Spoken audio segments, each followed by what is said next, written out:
I don't know how you found us, but I'm glad you did. It's the If It's Sports Podcast, episode number 12.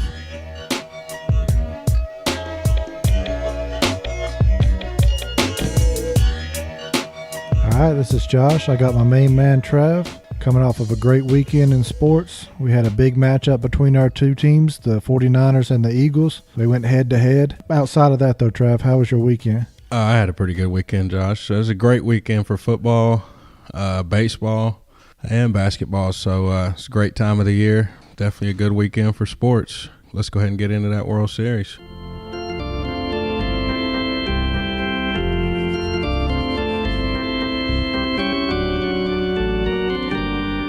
All right, Trav, we've got that fall classic full swing right now. Series at 3-2. The Astros with a big lead right now, coming off of an impressive game last night.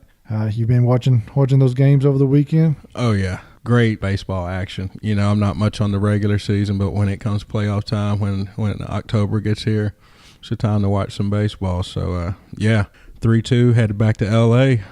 This is the time of year that really just piques your interest, huh? Oh, yeah. Friday, Saturday, and Sunday, we had big games in the World Series. Friday, you had the Astros taking that one 5-3. Yeah, the Astros were able to jump out to a 4-run lead after the second inning. Really kind of put it on cruise control after that and was able to hang on and get that win there 5-3. Really, I guess the big news coming out of that game was Garoppolo with his gesture that he made.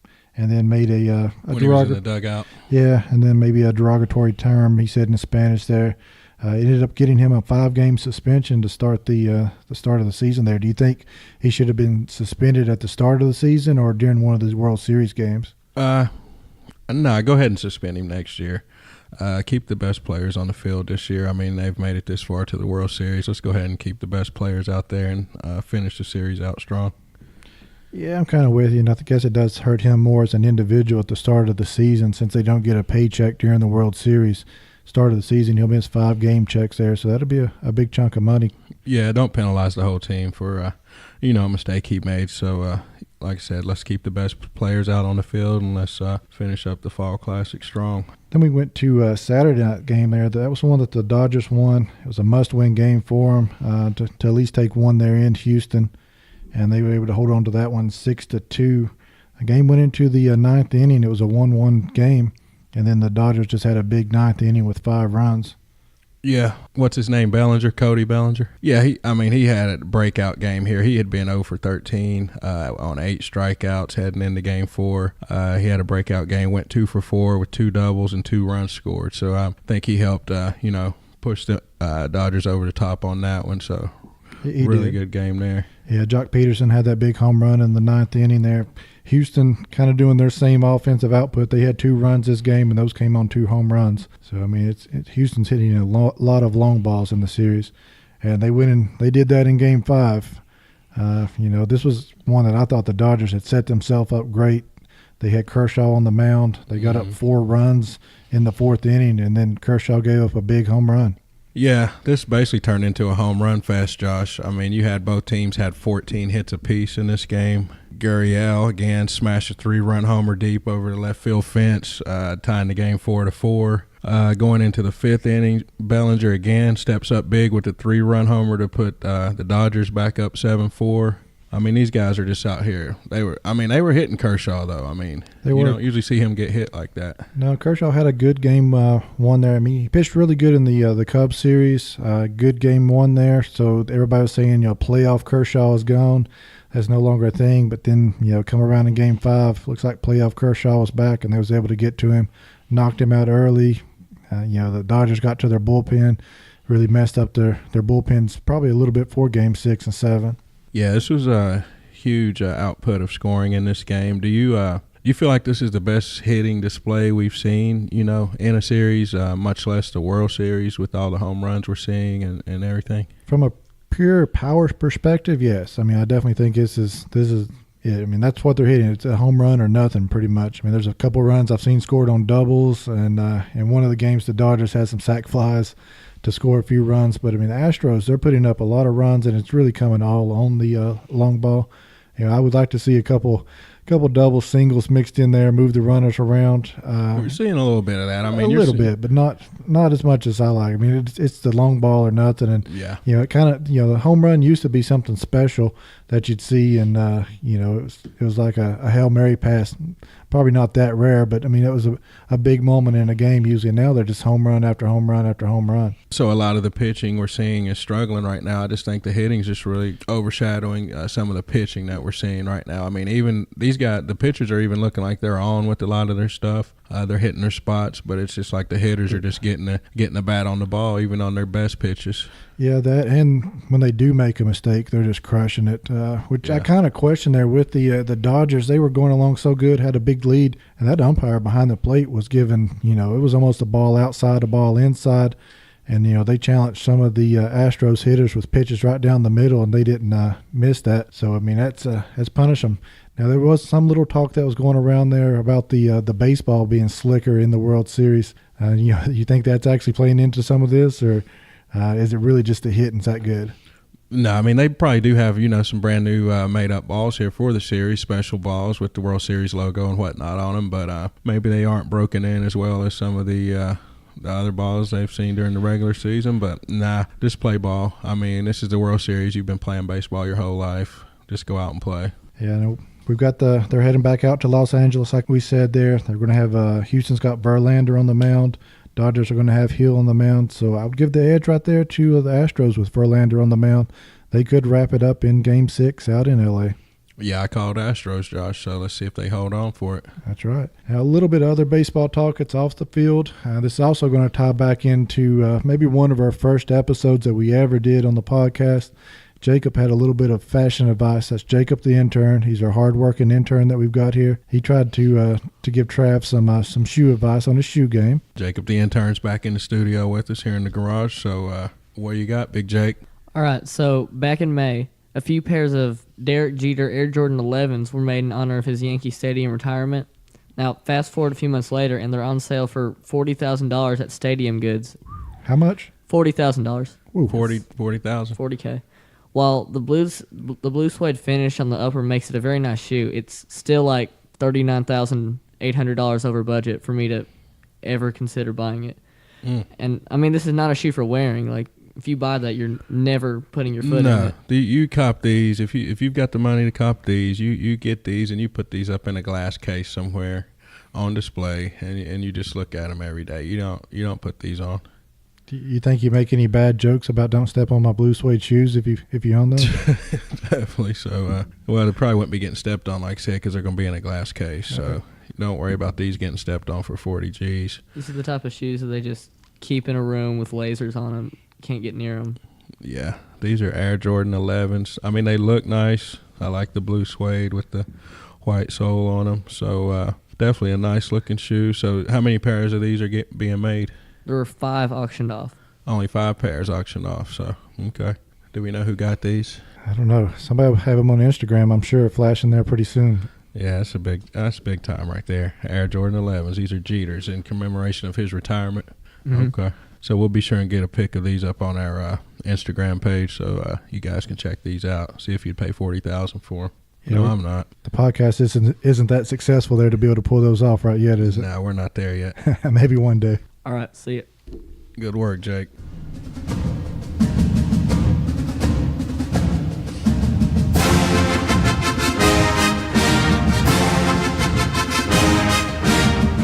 All right, Trav, big college football weekend there. We just wrapped up.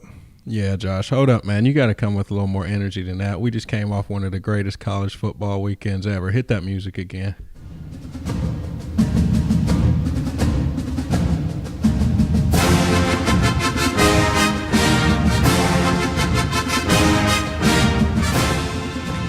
The weekend started out and 4 teams were undefeated. The roadmap for the college football playoffs was set in stone. And then in a window on one Saturday between 3:30, there were 4 games that took place. And now everything is blown up and we have the excitement that is college football. All right, that's better. So we had number 2, Penn State, taking on number 6, Ohio State, in the Big Horseshoe up in Columbus. What a game that was, Josh. A lot of back and forth in that one. That game got started with some fireworks right on the opening kickoff. Right off the opening kickoff, my man Saquon Barkley took the kick 97 yards against those Ohio State Buckeyes in their LeBron James cleats. They were looking kind of slow on that kickoff. Yeah, they weren't able to keep up with him. Wasn't too long after that when he broke another touchdown run. He had them up there. I think they were up 28-10 at one point. Yeah, 28-10, then they got it to 28-20. But in between all that, I mean, you had Barkley just making plays like he has done all year, explosive, starting with the 97-yard kick, had a 36-yard counter run for a touchdown, just making plays. And, of course, McSorley making his throws and still running the ball like he's been doing the last few weeks. So, you got the Heisman leader still doing his thing. McSorley, he's coming on strong as a quarterback there, but they just didn't do enough to hold on for the win. No, they went into halftime with a good lead there. I thought they was going to be able to put that one away, but, a couple things happened there in the second half. Had a blocked punt. J.T. Barrett looked super sharp this game. He really picked him apart across the middle of the field. It was probably one of the best passing games that I've seen him have in his Big Ten career. And, they were able to come away with the win there, 39-38. That's going to have a one-loss Penn State and a one-loss Ohio State now. And they're in the same division in the Big Ten. So it looks like we're going to have Ohio State with the edge getting into the Big Ten championship game. Yeah, so it's going to be real tough for Penn State to get back into that playoff. Like you said, with Ohio State having a head-to-head victory over them, just going to be tough. They're going to be on the outside looking in at this point.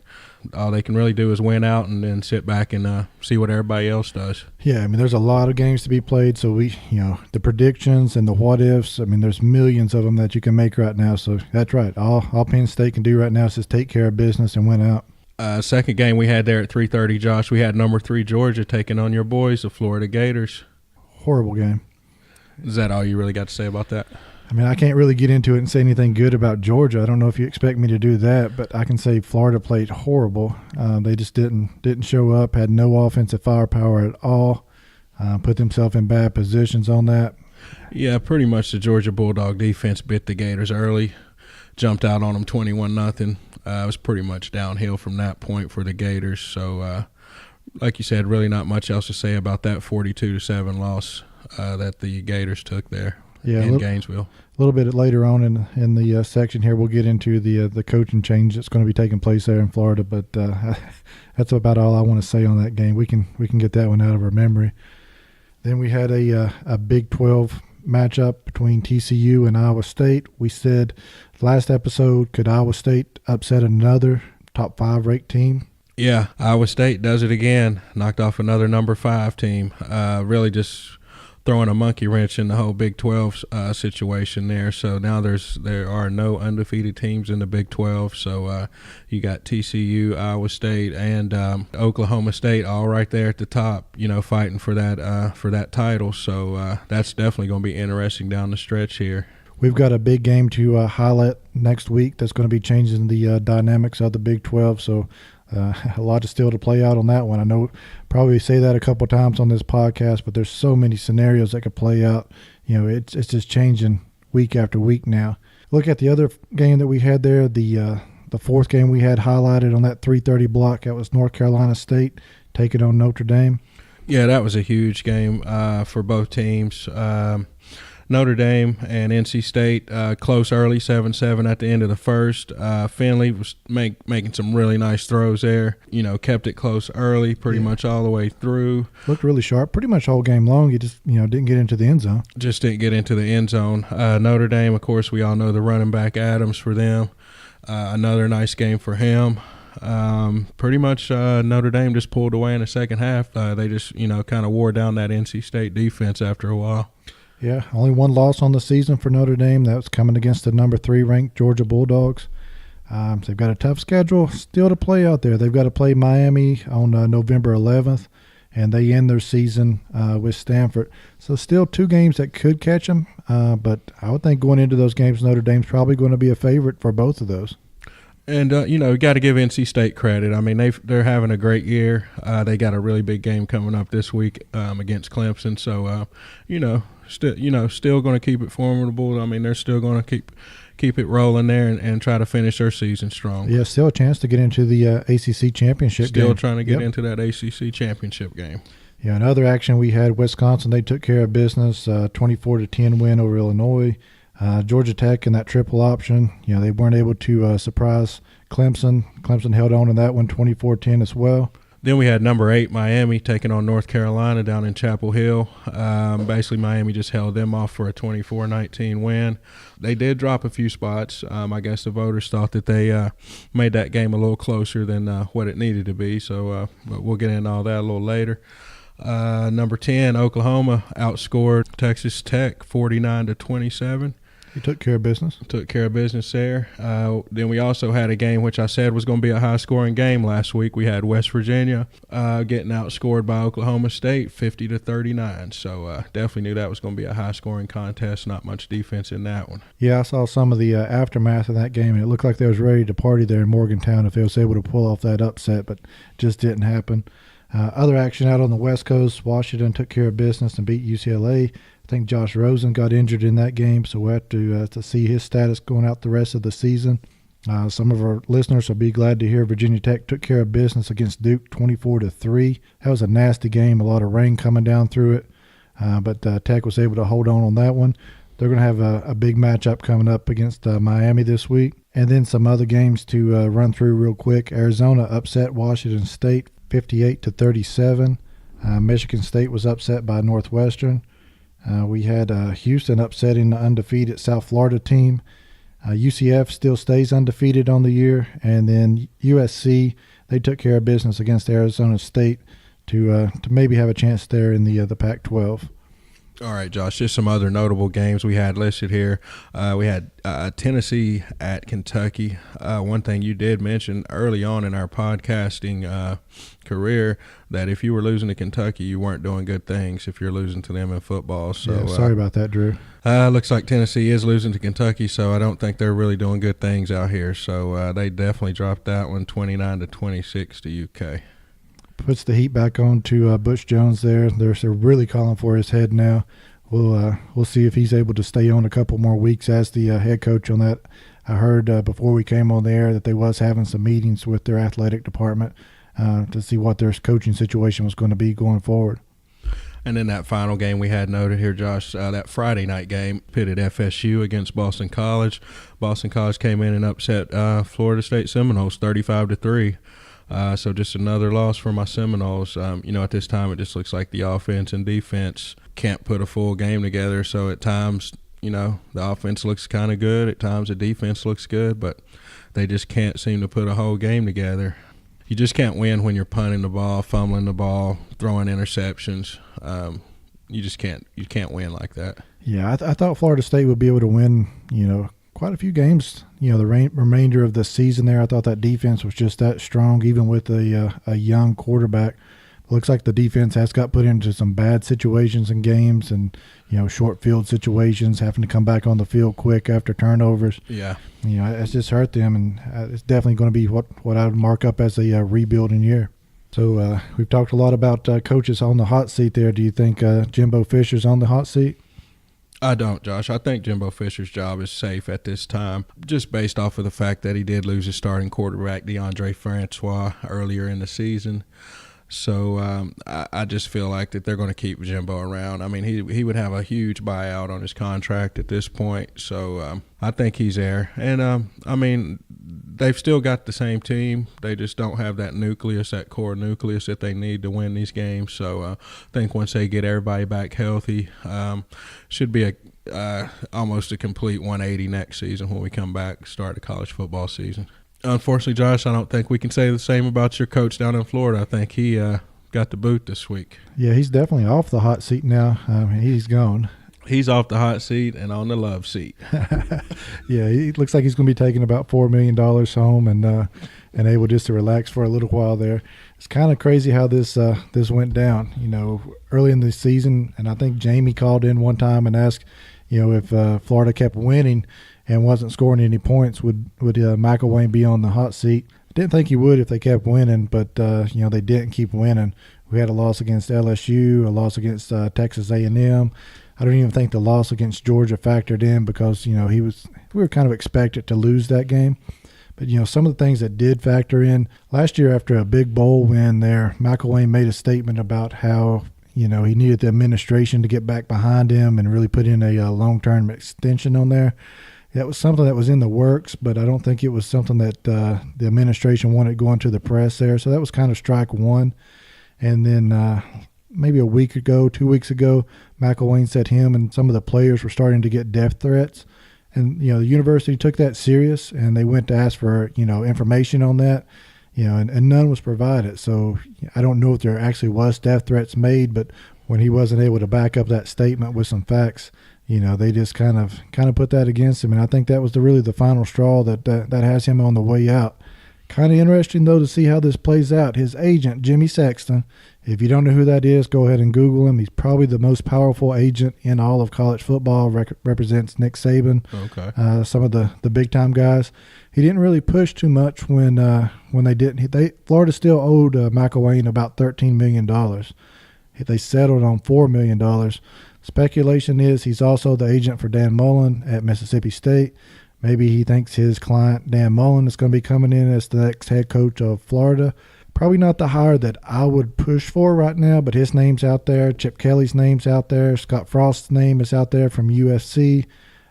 You hear some names that come around there, What too. about John Gruden? I think I did hear a couple people throw John Gruden's name out there.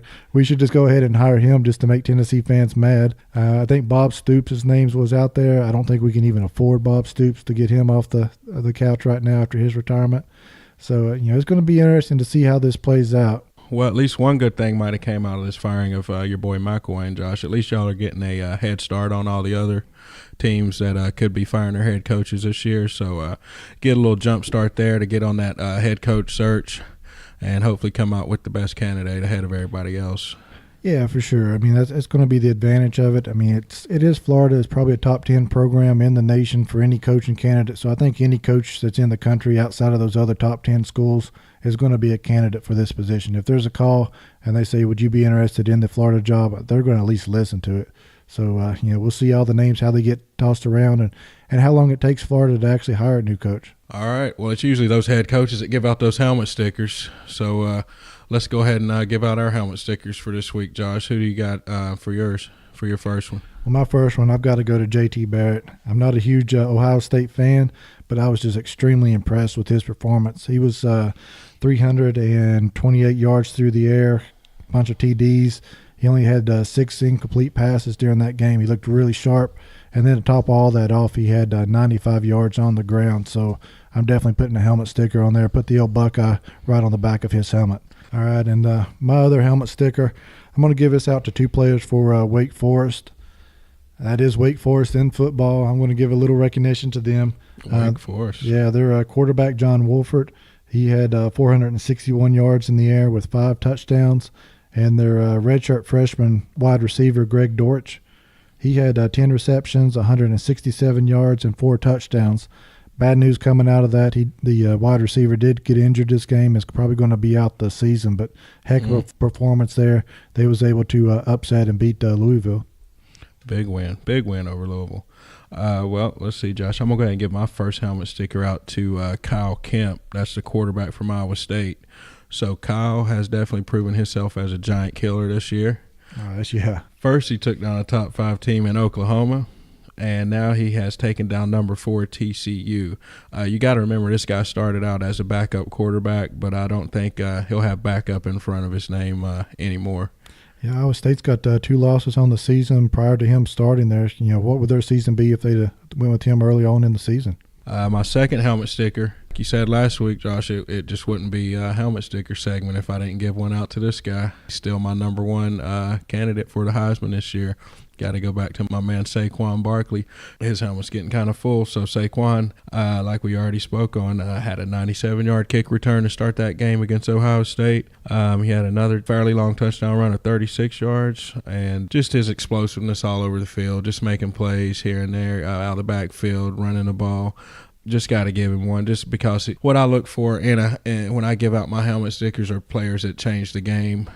game changers, and Saquon is just one of those game changers. Whenever he's on the field, he just looks like he's just running faster than everybody else. He just looks like he's not even trying hard out there. So got to go back with him to give him another one, man. It's official. It's official helmet sticker segment. All right, you made that official, so let's go ahead and take a look ahead into Week 10. We talked about a few of the big games there, but let's go ahead and recap some of those that are going to be happening. First game that just take a look at is going to be Wisconsin. They're at number 4 right now. They're in the playoff picture, so they can't slip up. They've got a matchup there against Indiana. Shouldn't be a tough matchup at all, but they've got to stay undefeated the rest of the way up. After that, you got number 7 Penn State looking to rebound against number 24 Michigan State. Yeah, both of those took losses last week, so see which team regroups there. I think Penn State ought to be fired up there and ready to get a big rebound on that. They've got to win out the rest of the season now. Absolutely. One that we're going to just take a look at there at the 3:30 slot, Clemson taking on North Carolina State. Winner of this one looks like they're going to make their way to the ACC championship game. Huge rivalry game here. You got Clemson right there in South Carolina versus NC State right there in North Carolina. So, big state rivalry there. Looking for NC State to rebound big in that one. Clemson's still tough, though, so it should be a good matchup. Can Iowa State keep it going? They're going to be taking on West Virginia in Morgantown there. That'll be a tough matchup. And then Stanford, they're going to be taking on Washington State. We'll see. Those are two ranked teams. Stanford's 18 right now. Washington State is 25. And then a big matchup in the SEC I think we got to take a look at. Yeah, you got number 19 LSU taking on number 1 undefeated Alabama. So a lot of people wanting to see how this one falls. Definitely got a lot of LSU fans listening in here that want to see them take down the Tide there. That's going to be a huge game. That one's at 8 p.m. on CBS. Yeah, that'd be a late night action prime time there. One of the games that I think Alabama could get beat on the year. They do have Auburn later in the year, but LSU always plays them tough. Another one that we spoke about earlier there, but this is going to be an 8 o'clock game. It's going to be Virginia Tech taking on Miami. Yeah, I think this game's going to decide that Coastal Division there in the ACC, Josh. So huge matchup here with some ACC implications on the line. Yep, Virginia Tech does have to travel on the road there, so it's going to be tough to go down to Miami and beat them, but I think Tech is a little bit better team there, so I look for Tech to win that one. One that we kind of missed in that 4 o'clock block is going to be Oklahoma taking on Oklahoma State. Oklahoma versus Oklahoma State, definitely a big rivalry game there. So 4 p.m. on Fox Sports 1. And then just one other game to see how it plays out. We've got UFC taking on SMU. The only reason that we're highlighting that one is UFC is still undefeated on the season. Maybe one more win that's got them in the top 10. Who knows if they could ever get into that playoff hunt. But right now they are undefeated on the season. The coaches poll and the AP poll had a little bit of a shakeup. The top team, Alabama, stayed the same. But after that, it looks like the 2, 3, and 4 team had a little bit of a shakeup. Yeah, you got the number 2 spot being held by Georgia now. At number 3, you got Ohio State. Number 4, Wisconsin. So a little shakeup there. Right there on the outside looking in, you got Notre Dame. So that's a team I talked about last week. They were down. They went up 4 spots. All they need to do is win out, and I think some kind of way you're going to see Notre Dame up there in that playoff race. Yeah, and after that, I think you can look all the way down from number 5 to about number 13 in the rankings, and all of those have a legitimate shot of getting in there. Number 5, we've got Notre Dame. Number 6, we've got Clemson. Number 7, Penn State. Number 8, Oklahoma. Number 9, Miami. 10, TCU. 11 is Oklahoma State. Number 12 is Washington. And number 13 is Virginia Tech. Yeah, Josh, I think a lot of those teams you just mentioned are going to have an argument if they win out for a spot in that playoff. It really is, in my opinion, what makes college football the best sport to watch, this drama as it plays out week after week. All right, Trav, let's go ahead and switch over from Saturdays to Sundays.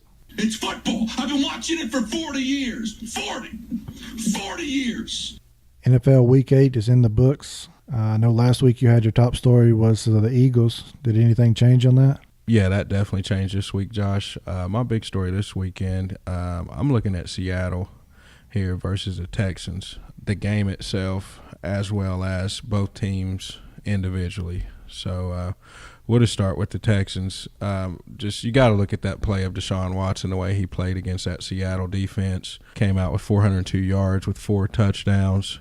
I think he broke Kurt Warner's record for the most touchdown passes through the first 7 games of their career with 19. Just the way he was throwing the ball to Fuller and Hopkins, he just looked like he's really starting to come into his own out there, using his legs really well, getting out of trouble in the pocket, standing in the pocket, making throws, just making all the right calls, all the right reads out there. I mean, in a hostile environment up in Seattle, everybody knows how hard it is to go up to Seattle and get a win. I think it's been quite a while since they've lost there. Even though he didn't come out with the win, he definitely, proved that he is, going to be one of the top quarterbacks in this league in the near future. Yeah, I agree with you. He had a good game. I would say he didn't make all the right reads there. One thing that did hurt him, he had 3 interceptions in the game. He did throw some picks. Had 1 return for a touchdown on that. He so did. Rookie mistakes probably, but he's got a little bit to learn on there. But definitely impressive game. It was a Seattle defense, so it was. Russell Wilson, he didn't have too bad of a game as well. He had 452 yards, 4 touchdowns. Didn't have quite as many yards on the ground, but he still showed that he's a fleet of feet as well and was able to get some yards. High-scoring game, definitely one that I thought was the most entertaining game of the week there. 41-38 with that big Seahawks win. Keeps him in pace with the Rams on the season. But, that was one I'd like to almost watch again. That was a good game. Yeah, it was definitely a good game. It basically came down to the end there where they just couldn't stop Russell Wilson there towards the end. Big Jimmy Graham came through with a nice touchdown reception there. It looks like the Seahawks are getting back to their winning formula, relying on Russell Wilson to make the plays for him and then, putting that defense on the field and letting them hit people and come up with turnovers. So I think the further they get along in this season, I just think Seattle's only going to get stronger from here, even though I hate to say it. Yeah, the ground game, we'll have to see how that affects them. They're really not getting much on the ground, but Russell Wilson was chucking the ball deep in that game. I don't think I'd ever seen as many jump balls on both sides. Wide receivers were just going up and high pointing the ball and making some big receptions there. I think the NFC West is going to be an interesting division to watch play out throughout the rest of the season. Yeah, Texans and Seattle, definitely both teams trending in the right direction after that game. Well, since you didn't make it your top story, I'm going to make it my top story of the week. The Eagles continue to win. They went out to San Fran, took care of business. We just didn't want to slip up there. We didn't want to give the 49ers their first win.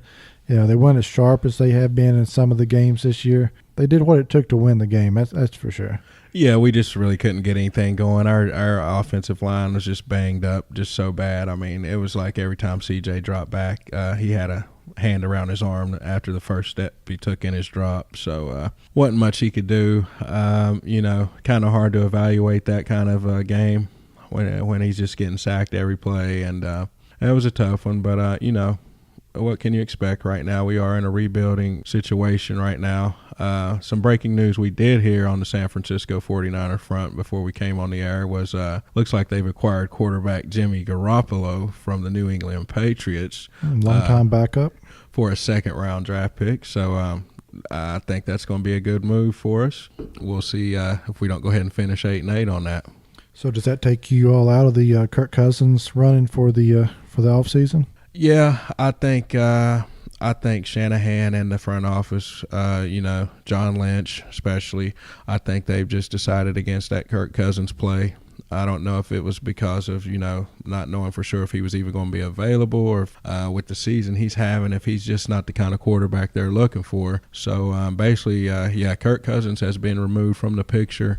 And I would say just about any first-round draft pick at quarterback's been removed from the situation. I just don't think they, were sold on anything they've seen thus far and felt that Garoppolo was the best move for our franchise right now. Yeah, I say Jimmy's not going to cost as much as a signing of Cousins would. Right, and Garoppolo's sat behind, Brady for quite a few years now, so he's had to gain some knowledge from that situation. And then, the Jedi Master Belichick, he's had to learn from him as well.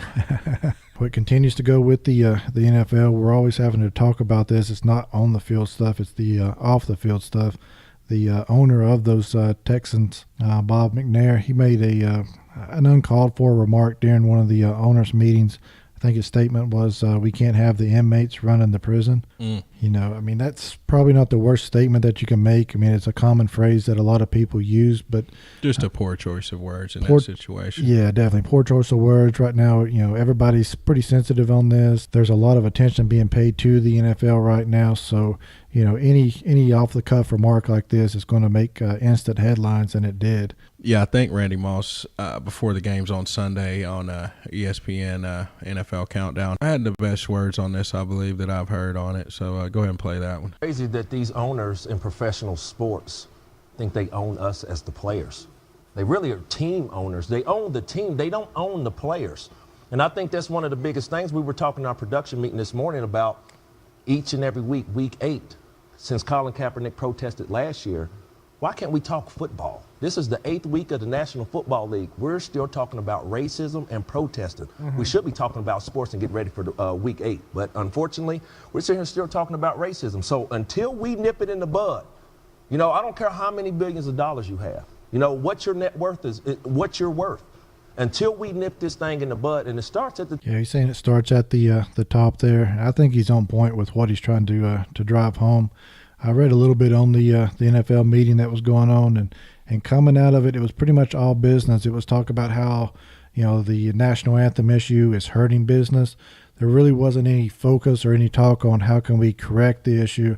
And I really think until the NFL does that and starts taking steps towards correcting it and not just focusing on how much this is costing us, we're still going to keep seeing incidents like this, and it's just going to keep coming up week after week, or it may get buried for 1 or 2 weeks, and then it comes up. I like what Randy says. Let's get back to talking about football. We should be talking about football, not talking about the same stuff week after week, dealing with the, the remarks of owners and the remarks of presidents and this and that. Let's just play football. That's what we all want to see. That's what we all love. Let's just all get along and try to watch our words. That's all we can do. That's it. On the injury front there, we had some big names that went down there. Had one really, really horrible injury there that I just wanted to get into. It was the Zach Miller injury, the tight end for the Chicago Bears. Dislocated his knee during the game against the Saints. It came out that it was even worse than it looked on the field. He has some vascular damage during that, and they was actually fighting to save his leg. The reports that came out and everything that I was seeing, it looks like the surgery was pretty successful today, so there is hope that he's going to be able to keep that leg. But that's just have him in your thoughts and prayers, and hopefully there's some good healing that comes place on that one. Definitely, that was a serious injury, so definitely glad they could save his leg there, man. Other injuries we had around the league, we had Joe Staley went down for the 49ers. Looks like he broke his orbital bone, or the bone that surrounds his eyeball. Ouch. So that was definitely a painful injury he took. So I think he's going to be out until after the bye week, which would be about 4 weeks. He should be back. Another injury on the 49ers, number 3 draft pick overall, Solomon Thomas. He went down with a knee injury and was declared out that game, but it should just be day-to-day on him. I think it was an MCL sprain, so he could be back sooner than later. Yeah, it's scary when you see one of your top draft picks going down like that. Definitely. And then Joe Flacco, who went down in the Thursday night game with a serious hit to the head. Cheap shot. What some are calling a cheap shot. Looks like he's going to be in the concussion protocol, so he'll be working to get back out on the field over the next week. Yeah, a couple pass catchers is going to be needing to be looked at there. It looks like Jordan Reed, the tight end for the Washington Redskins. He's got a hamstring injury, probably going to be week to week on that. And then Chris Hogan, he had an injury there that I'm not quite sure what it is. Looks like it's his shoulder or his arm. He finished that game off in a sling on the sideline, so that's going to hurt the Patriots' passing game.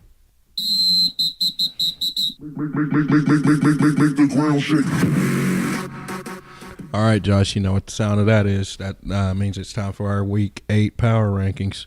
So go ahead and start it off. Who you got at number 5 in yours? All right, number 5, I've got the Vikings. They take a lead in the NFC North. Looks like they're pretty solid ground for that. Still don't know which team you're going to get from week to week. Sometimes it's high performance, high output offense for them. Sometimes they just look like they can't find the end zone. But I've got them at number 5 right now. Number 4, you're going to like this one. I couldn't distinguish between any of these teams, so they're my number 4 teams. I've got the Patriots, Rams, and Seahawks at number 4. I mean, they're all sitting there at 5 and 2. You got to pick somebody for the 4th spot. I'm putting them at number 4. I've got them even tied right now. Seahawks, they looked really good with that win over the Texans right now, but I just don't see any distinguishing factor between those 4 teams. Number 3, Steelers. That was a big win they had there. Offense still sputtering a little bit. I'd like to see a little bit more production out of that offense, but to go up to Detroit and get a win, that's big on the season. The Chiefs tonight on Monday Night Football, they took care of business. I got them at number 2. They had a win over the Broncos there, 29-19, and still at that number 1 spot, setting 7-1. That's the Eagles. They're flying high. All right. It's a little questionable there with the number 5 pick there. Little Vikings putting them in there. What's your top 5? All right, Josh, my power rankings in the NFL after 8 weeks. I've got sitting at my number 5, the Pittsburgh Steelers sitting strong at 6-2. They're 3-0 in their division, and they're 4-1 on the road. So these guys are just finding ways to win, even with all the turmoil they've got going on in the locker room right now. Got players stepping up big right now. Juju on the beat. He's stepping up right there. So making some big plays for them. So they're sitting at my number 5. At number 4, I've got the Seattle Seahawks with a 5-2 record. They've won 4 straight. Their defense is actually only giving up 132 points. That's the best in the league. So their D's really starting to turn it up. Russell Wilson, you don't want to see that man get in a rhythm with his receivers and everybody else there. So it could be trouble later on in the year with those Seattle Seahawks. They could be a tough out in the playoffs if they get in there. Number 3, I've got the Kansas City Chiefs sitting at 6-2 after their win tonight. We've basically seen what kind of team they are all year, and I think they're continuing that with the play of Alex Smith and all the players he's got around him. Number 2, going with the New England Patriots sitting at 6-2. They've won 4 straight. They're 3-0 on the road. Brady does know how to win on the road, and that's something you got to be able to do in this league. So they're sitting at my number 2 spot. Okay. All right, and at number 1 for the second consecutive week, I've got the Philadelphia Eagles, your team. They're flying high right now. They've won 6 straight. They've scored 232 points, which is the most in the league right now. So they're putting up points, and they're playing formidable defense right now. So they're my number 1 team. So that's my power rankings after 8 weeks. It's kind of scary. It's being a Philadelphia Eagles fan, all you keep thinking is, man, what are we setting ourselves up for? Is it time to get into the playoffs with the best record and go out in the first or second round? But we'll stay positive here. This might be the Eagles' year to take it all. Don't get ahead of yourself. Don't get ahead of yourself. Do you have any other teams that were just on the edge of your power rankings? Sitting just on the outskirts, I had Saints. They just need more quality wins. The only real team they beat, in my opinion, is would be the Carolina Panthers. Just don't have the number of quality wins, I think, to crack into that top 5. Yeah, I'd say they were trending up, though. I mean, they're right on the outskirts there. Right, they're definitely trending in the right direction. The other team I had just on the outside looking in would be the Los Angeles Rams, and they're out basically just because of the emergence of the Seahawks. After this week, I just feel like Seahawks are just going to be a better team than the Rams when they come to a head-to-head matchup there. So we'll just have to wait and see. Probably the winner of that game will get back into my top 5. Yeah, I've got the Bills just on the outskirts as well. They're 5-2 on the season right now. If they could get a couple more wins, that puts them in a good position in the AFC. But I like to see the Bills just to keep rolling before I start considering them for a top 5. Need a few more wins. Yeah, just a couple more. So just a few games, if we want to spotlight a few games from this past weekend, Josh. I had the Cowboys versus Redskins game. Cowboys were really starting to feed Zeke. Looks like he was eating good again. He had 150 yards on 33 carries and 2 touchdowns. That made 5 straight wins for Dallas against Washington. But right when, things are starting to look up for Dallas, it looks like we did have some breaking news that came in. It looks like they are going to uphold the suspension against Zeke. Oh, man, what a drama this has all been. It's back and forth week to week. Yeah, so it looks like the Ezekiel Elliott suspension has been reinstated after a federal judge denied the request for a preliminary injunction. So it looks like once and for all, finally, it has been said that Ezekiel Elliott is going to be suspended. So sorry to say that for all you Cowboy fans out there. Yep, looks like your boy Zeke, he's not going to be eating for a few weeks. Kind of hurts. I mean, I think if he'd have took it at the start of the season, their schedule was a little bit better. It looks like their next 6 games is going to be against the Chiefs, Falcons, Eagles, Chargers, Redskins, and Giants. The last couple games there aren't that tough, but those first 3, those are going to be big matchups that they're going to be missing him. Yeah, looking back, I would say Dallas and Jerry Jones, probably, hindsight being 2020, wish they would have just went ahead and let the man sit those first 6 games, got that out of the way, and then that way they could be going into the halfway point of the season, going into the playoffs a little bit stronger with, Zeke in the backfield. So yeah, one game that I was just going to spotlight there was the Panthers versus the Buccaneers. Not because it was a great game, but it was kind of surprising. I thought the Buccaneers would have a little bit more there for Carolina, but that was a 17-3 victory by the Panthers. Not much offense on either side of the ball, though. It was a struggle throughout the game. Panthers did enough to go ahead and get that win and keep pace in the NFC South. Yeah, and then the Sunday night game, the Steelers held off the Lions 20-15. Big 97-yard touchdown by Juju on the beat Schuster there. Yeah, it looks like he found his bike, and everybody's happy there in Pittsburgh. Trav, if we look ahead to Week 9 in the NFL, what games caught your eye? Yeah, the first game that caught my eye, Josh, I would have to say the Atlanta-Carolina game. Just a big NFC South matchup, Atlanta going into Carolina. It's just a game that Cam and the Panthers have to win. If they want any momentum going into the second half of the season, it's just a letdown you do not want. You could really say the same thing for the Falcons, too. It's a game they need to win as well. So, exactly. Yep, those make for good games. Exactly. So, as I was going to say also, Atlanta needs this one just as bad. So, they're both sitting right there, trying to keep pace with the Saints at this point. Both teams desperate for this win. Should be a big game at 1 p.m. on Fox at Bank of America Stadium in Charlotte. We'll keep it in that same division there, Tampa Bay taking on New Orleans. Do the Saints keep flying there? Can they crack into one of our top 5s with a big win over the Buccaneers? Buccaneers are having a little bit of a letdown, but I think they're still a strong team when they put it all together, so they should give New Orleans a run for their money in this game. The second game I'm looking at here as a big game coming up would be the Kansas City Chiefs taking on the Dallas Cowboys out in AT&T Stadium. So this is going to be Dallas's first game without Zeke. Let's see how they respond to that. And, of course, Kansas City wants to keep it rolling going into Dallas, which is a pretty tough to go play. We'll have to see how that one pans out. But I think Kansas City's got a good chance to win that one. Yeah, and I'm going to be watching the Eagles take on the Broncos. Broncos had a loss there on Monday Night Football. Eagles are still rolling pretty good. It's a good defense. This will be a good test for Wentz, see where he stands. But I think this is one the Eagles should be able to handle. And then, we do have a Monday night game. Right now, probably not as good as it would have been with Aaron Rodgers in there, but it's going to be Detroit taking on Green Bay. Can one of these teams keep pace with the Vikings? And for all you fantasy people out there, go ahead and set your players if they're on the Bears, Browns, Vikings, Patriots, Steelers, or Rams. They all have the bye this week.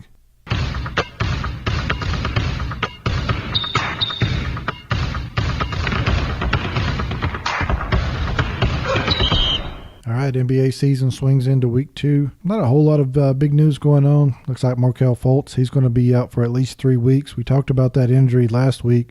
It went from 3 days now to 3 weeks, so that's a little concerning on that. I don't like to see the number 1 pick, if I'm the 76ers, having to set out 3 weeks for a shoulder injury. Definitely got to be down over this one, Josh. So, number 1 draft pick out for quite a few weeks over his shoulder, so hopefully he can get back on the court as soon as possible. Yeah, some of the other things that I guess we take away from week 2, they got into a little fisticuffs there. Did you see the altercation that took place between Draymond Green and Bradley Beal? Bradley Beal, yeah, I saw that. So it was a really good hugging match, yeah.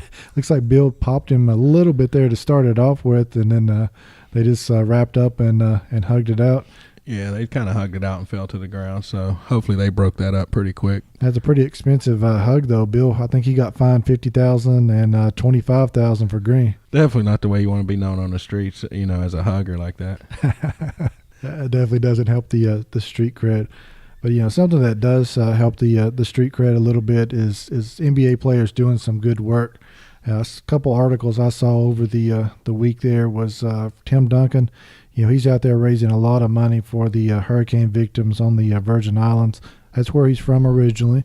And he's got a group of some celebrities and people that can bring attention to this. So they're up to about $2.7 million for the Virgin Islands. That's something that doesn't get covered a lot.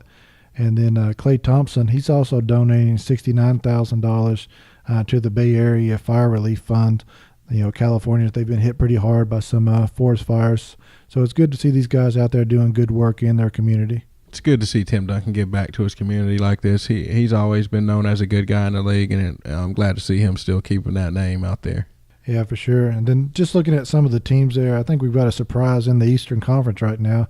It's not Boston. It's not the Cavaliers that's sitting atop the division. But if you look at the standings right now, we've got Detroit atop the Eastern Conference there. Washington's right behind them. And then if we shift out to the West Coast, looks like some teams that you talked about earlier in the preview show. Memphis is off to a hot start, sitting at 5-1. So they've had another impressive display, playing good right now. The Clippers playing good without CP3.